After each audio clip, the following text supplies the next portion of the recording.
Harambee! Harambee! Harambee! Wewe Ruto! Wewe Kasongo!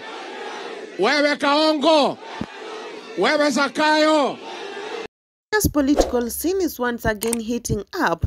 As the 2027 general election draws closer, the question on many citizens' minds is whether President William Ruto will secure a second term in the office or whether he could become a one-term president. Recent political statements from leaders such as former Deputy President Rigathi Gachagua, Kalonzo Musyoka, Senator Medhu, and former Speaker Justin Muturi have raised a fresh debate about the direction of national politics and the stability within Ruto's administration. In recent months, cracks have begun to appear inside the ruling coalition.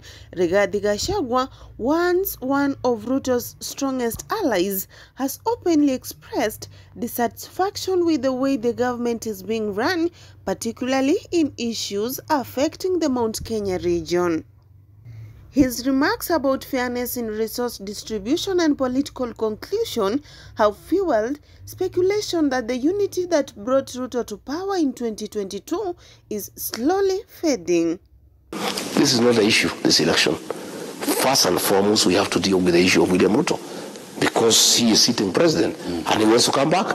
So the most important thing before we can decide who is to mobilize Kenyans and agree on a strategy on how to remove William Ruto from power. Then once we have the numbers, and politics is a game of numbers, then among ourselves we agree one person. And myself, I have said, I am presidential candidate. If I'm picked, I'll be very happy. I'll beat William Ruto in the morning. In case the formula does not favor me, it favors Kalonzo Musyoka, I'll support him the way I would have, campaigned for my own candidature. If it's Fred Matiang'i, the same. Martha Karua, the same. J.B. Muturi, the same. George Natabea, the same. But I can tell you, the little noise you are seeing is because William Ruto has planted a lot of moss in the opposition. He has infiltrated our various parties. Myself, when I was in office, he planted many people on me.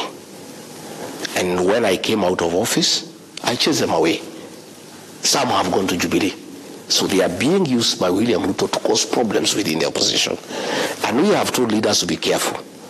If some Ruto moles have left my party and you are in the united opposition, don't allow them into yours because he'll still use them to undermine the bigger united opposition.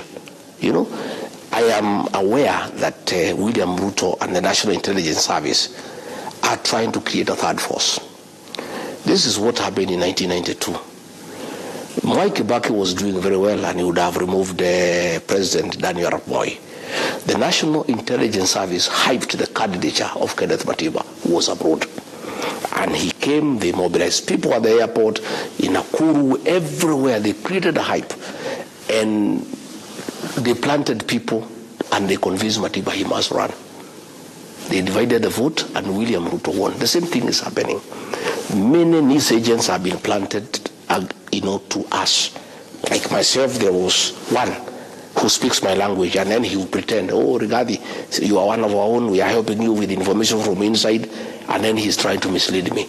And I refused. In fact, I hear he has been removed and sent to be a deputy ambassador somewhere because he has failed to influence me. On the other side, opposition figures such as Kalonzo Musyoka appear to be reorganizing and rebuilding a new front ahead of 2027.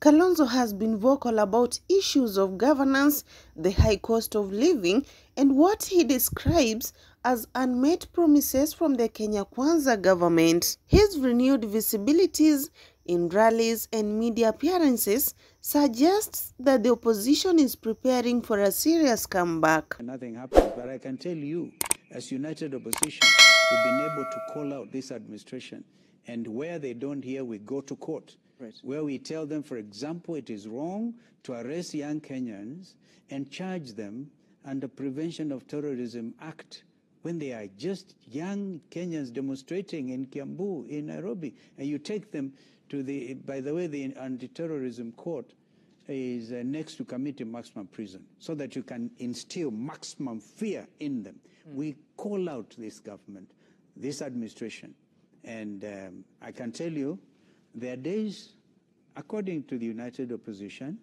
are truly numbered. And we do not mean ill for William Ruto or anybody. All we are saying, the country has been mismanaged.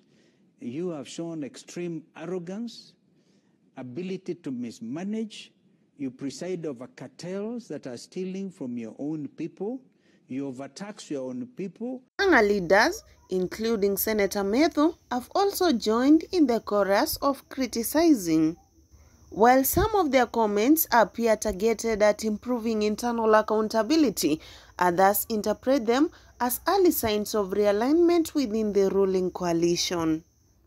In Kenyan politics, such realignments often signal the beginning of new political formations where former allies may become opponents and new partnerships are born. Githurai oye! Githurai oye!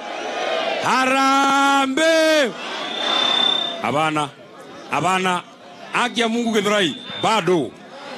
Mimi nataka niwaambie, hii mtu anaitwa William Ruto. Wakati sisi tumeenda mkutano, anaenda kuangalia TV pale, na anajua tuko Githurai. Sasa ndio tuambie mtu anaitwa William Ruto vile maneno ya Mount Kenya inaenda.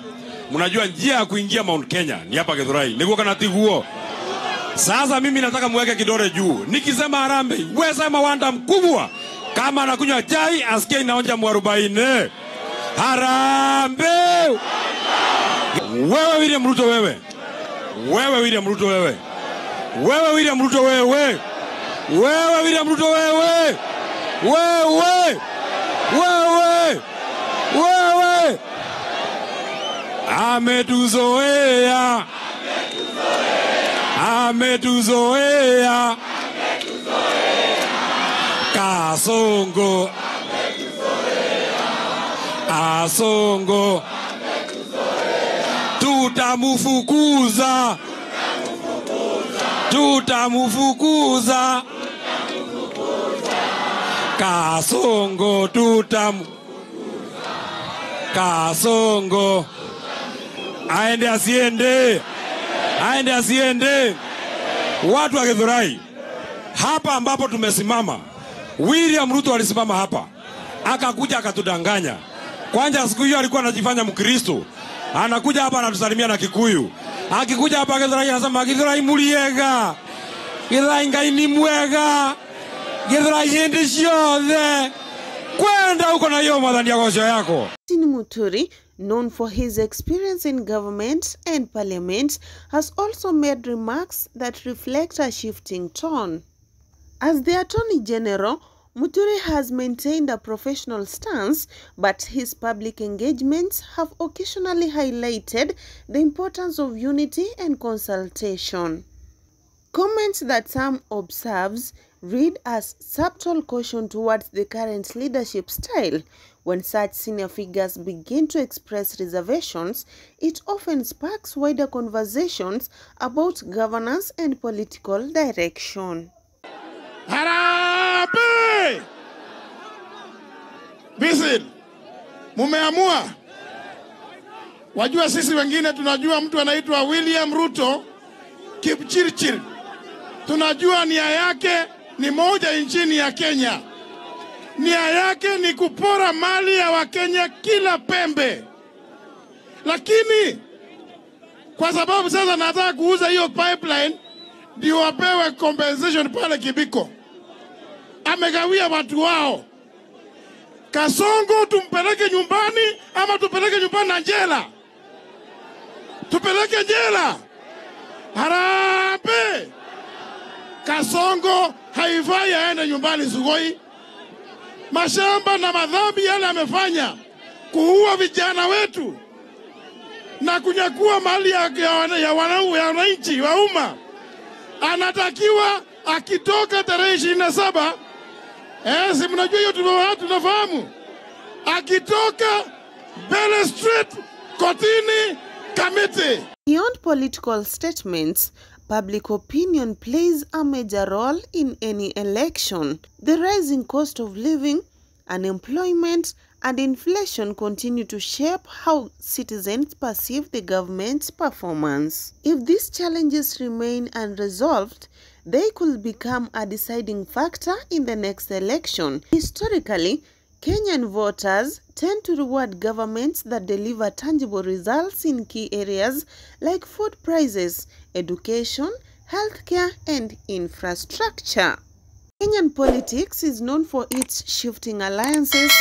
It's not unusual for leaders who were once rivals to find themselves on the same side again, depending on the interests, regional calculations, or national mood. With Rigathi Gachagua, Kalonzo Musyoka, and other influential leaders showing increased visibility and shared criticism of government policies, analysts predict that a new political coalition could be in the making. Such a coalition could significantly challenge President Ruto's re-election bid if it manages to unite the Mount Kenya region with parts of the opposition stronghold.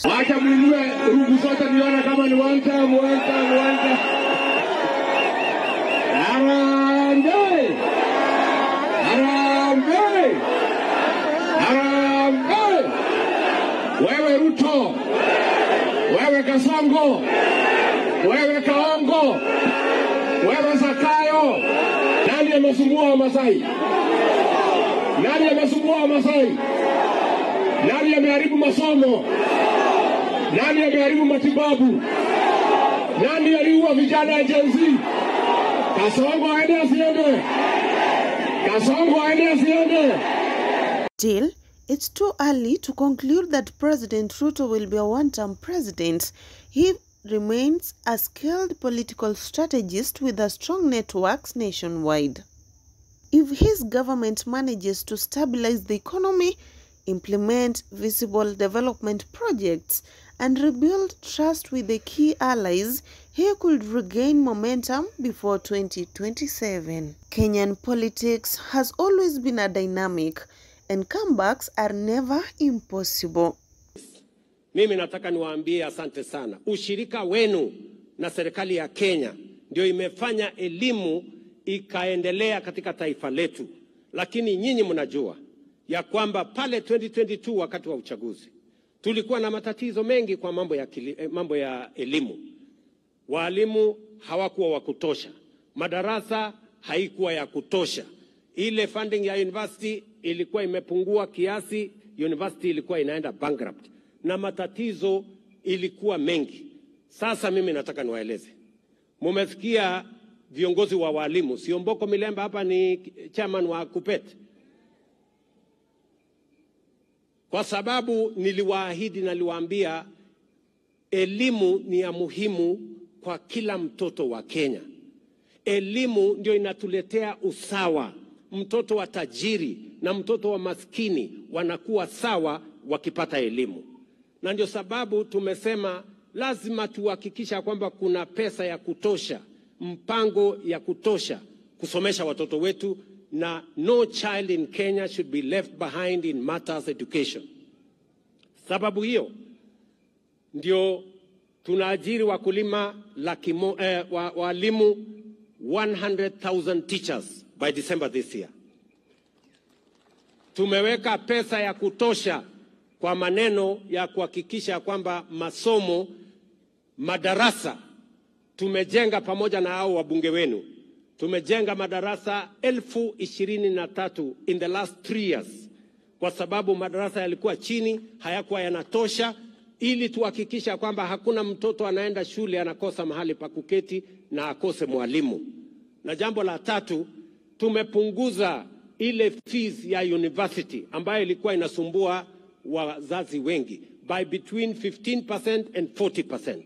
Na tumeweka sasa pesa ya kutosha kusomesha watoto wetu wote katika TVET na katika university.